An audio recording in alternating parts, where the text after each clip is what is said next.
New at 5 tonight, life in prison no more for certain inmates. Recently, the Tennessee Supreme Court reversed years of law, ruling it is unconstitutional for a juvenile to serve a mandatory life sentence in the state.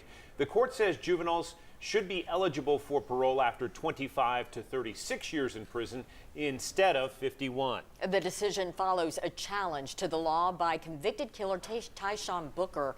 He committed a murder in Knox County when he was 16. 10 News reporter Vinay Simlot spoke with a family impacted by this ruling and explains why it matters to them.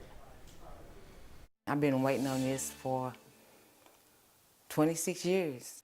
26 years have passed since Vicki Woodard's son has walked free. They deserve a chance to live. One mistake shouldn't take their life. Almir Nance was 16 when he was involved in a murder at a Knox County radio shack. He didn't pull the trigger, but still got a life sentence. 51 years in prison, the mandatory sentence for Almir. This is how he looks now in a documentary for Al Jazeera. Society may say throw those guys away, but I don't have to feel that way about myself, right? But not anymore. A Tennessee Supreme Court ruling says that's unconstitutional. The ruling came from another case in Knoxville, Tyshawn Booker, convicted of a 2015 murder. Because we have a fundamental recognition in this country that people under the age of 18 should be treated differently in any number of respects. Chloe Akers represented Booker. This decision did not suggest that juveniles should not be held responsible. Instead, in a 3-2 sentence, they say a mandatory life sentence for kids is cruel and unusual, a feeling Vicki knows well.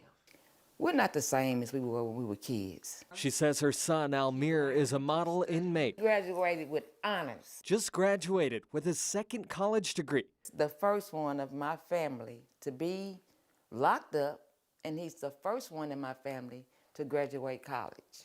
Looking to the future. After 26 years in prison, that's all he got on his mind today is getting out, helping teenagers. Hoping he'll get the chance. Hopefully soon. Hopefully soon. So Almir has served 26 years in prison. He could be eligible for parole now in his early 40s instead of as a 67-year-old. That shows you how much of a difference this ruling makes. Worth noting who argued this before the court as well. It was a Knox County public defender, Jonathan Harwell, who argued in front of the Supreme Court and won the case. Vinay Simlot on the story. Thank you, Vinay. All right.